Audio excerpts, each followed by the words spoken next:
नमस्कार छात्रों, हिंदी कक्षा 11 और जो टॉपिक है आपका वो चल रहा था रस।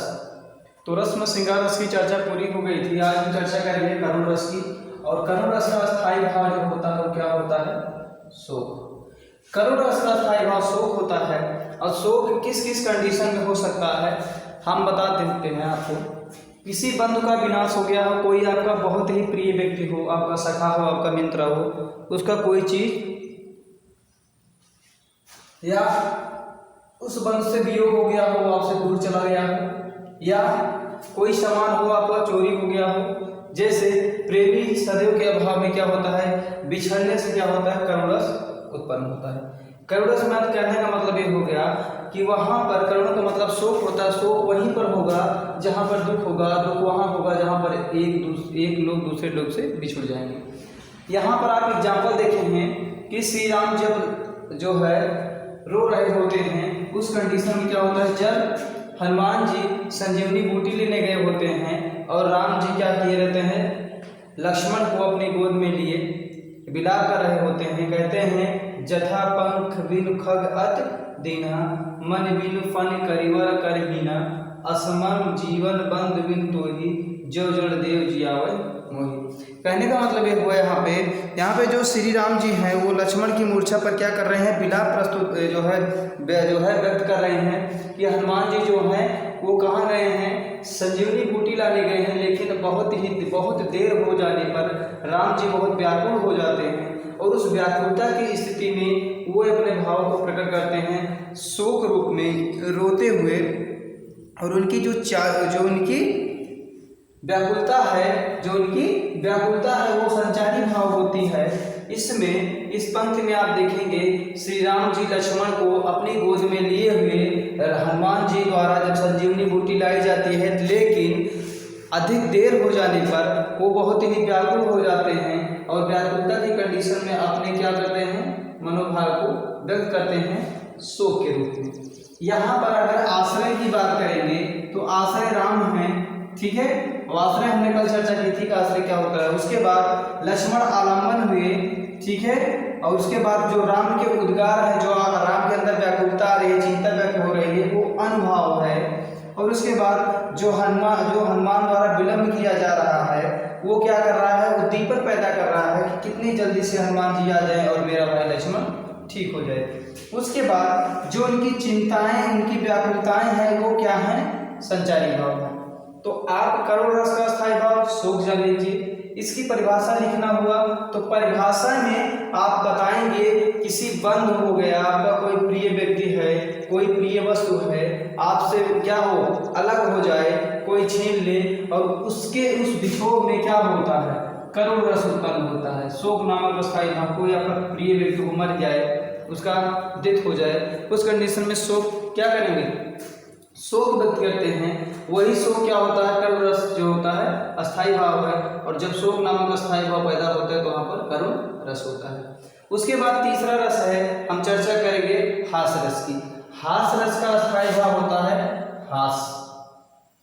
हास्य रस का अस्थायी भाव हास होता है। यहाँ पर आप क्या करेंगे, किसी की वेशभूषा को देख करके, किसी की चलने की कंडीशन को देख करके, किसी की क्रियाकलाप को देख करके, आज इन सब क्रियाओं को देखने के बाद आपके मन में जो भाव जगेगा वही क्या होगा, हास्य होगा। कहने का मतलब ये हुआ, आप किसी लूले लगड़े व्यक्ति को देख रहे हो, आपको हंसी आ रही है, मन में हंसी आ रही है। कोई जो है काना बहरा व्यक्ति है, सुन नहीं पा रहा, देख नहीं पा रहा, उसको देखने पर आपको हंसी आ रही है। उसके वेशभूषे या उसके जो है पहनावे से आपके मन में जो क्या हो रहा है, हास्य उत्पन्न हो रहा है। तो वहां पर इस कंडीशन में जो भी आपके मन में भाव उत्पन्न होगा वहां क्या, कौन सा भाव होगा, हास्य भाव। और जिसे को हम क्या कहेंगे, हास्य रस कहेंगे। यहाँ पर आप देखेंगे जो एग्जाम्पल हम लिखे हैं वो एग्जाम्पल में शिव जी की शादी का वर्णन किया गया है। शिव जी अपनी बारात में किस तरह से आए थे, क्या क्या हुआ था, वहां पर आप देखेंगे। कह रहे हैं नाना वाहन नाना वेशा, नाना वाहन नाना वेशा, यानी कि अलग अलग प्रकार के वाहन, विभिन्न प्रकार के वाहन, ठीक है। बैल, भालू, गधा, सिंह, जो भी थे जानवर, विभिन्न प्रकार के वाहन और नाना प्रकार के वेश, विभिन्न प्रकार के पहनाव को पहन के फिर उनके यहाँ क्या कहे थे, बाराती लोग आए थे। शिव की बारात में विभिन्न प्रकार के वाहन और विभिन्न प्रकार के वेशभूषा वाले लोग आए थे। बेसे शिव समाज निज देखा, और शिव जी की इस लीला को, जो शिव जी द्वारा ये लीलाएं की जा रही थी, उनके वेशभूषा को देख करके पूरे बारातियों को क्या हो रहा है, समाज, पूरा समाज क्या करता है, शिव जी के इस पूरे समाज को लोग देखते हैं। फिर कह रहे हैं को मुखहीन, किसी के तो मुख ही नहीं है, किसी के तो मुख ही नहीं है, मुकुल विपुल मुख काहू, कोई तो बिना मुख के बोल भी रहा है। अब बताइए, किसी के तो मुख भी नहीं है, कोई बिना मुख के बोल रहा है। बिन पद कर को बहुपद बाहु, किसी के तो पैर भी नहीं है, हाथ भी नहीं है, और किसी के तो बहुत पैर बहुत हाथ है।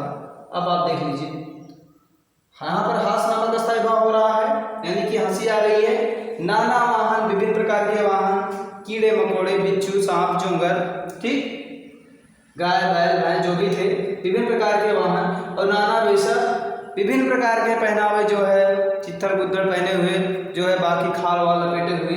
फिर वैसे से समाज, उनके इस समाज को, यानी कि इस पूरी बारात को देख करके पूरे समाज के लोग क्या हो रहे हैं, आनंदित हो रहे हैं, हास्य उत्पन्न कर रहे हैं। को मुखहीन, किसी के तो मुख नहीं है, विपुल मुख काहू, बिना मुख के क्या कर रहे हैं, कोई कह भी नहीं सकता, कोई तो बिना मुख के बोल भी रहा है।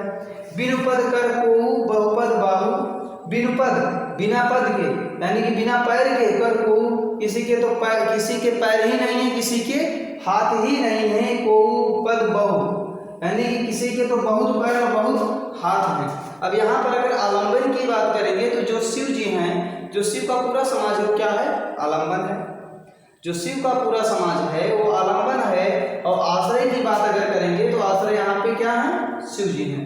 आश्रय यहाँ पे स्वयं शिव जी हैं। अगर उद्दीपन की बात करेंगे तो जो वेशभूषा है, जो इन लोगों का पहनावा है, वो क्या है, उद्दीपन विभाव है।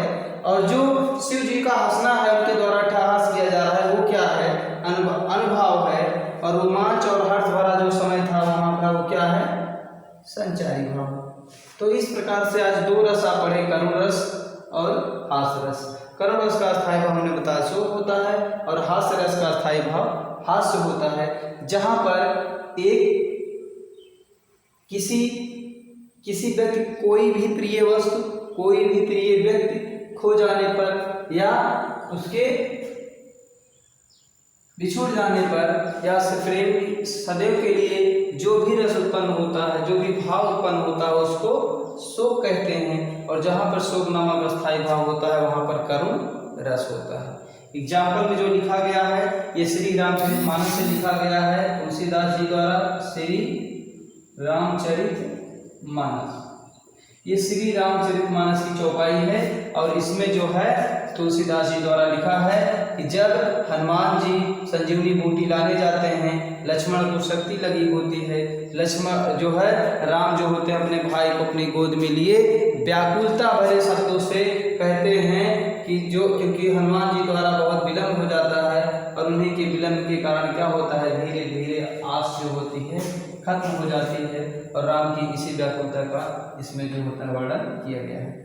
दूसरा हमने बताया हास्य रस का स्थायी भाव हास्य होता है, और हास्य वहीं पर उत्पन्न होगा जहाँ पर वेशभूषा विभिन्न प्रकार की होगी, विभिन्न प्रकार के ऐसे अनभिज्ञ चीजें होंगी, या उनके किसी व्यक्ति के क्रियाकलाप को देख करके, किसी व्यक्ति की वेशभूषा पहनावा को देख करके, किसी व्यक्ति के क्रियाकलाप को देख करके आपके मन में जो हास्य नामक स्थायी भाव जो होता है उत्पन्न होता है, वहाँ पर क्या होता है, हास्य रस होता है।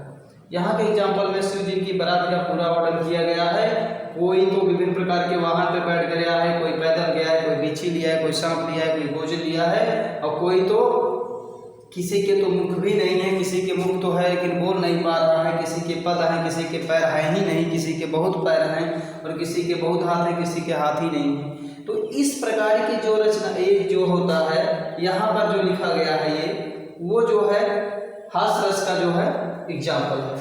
आलंबन की बात करेंगे, जो शिव का पूरा समाज है आलंबन हो जाएगा। आश्रय की बात करेंगे तो शिव जी स्वयं आश्रय हैं। उसके बाद उद्दीपन की बात करेंगे, जो इनके बारातियों द्वारा पहनी गई वेशभूषा है, पहने गए वस्त्र हैं, क्या है, उद्दीपन विभाव है।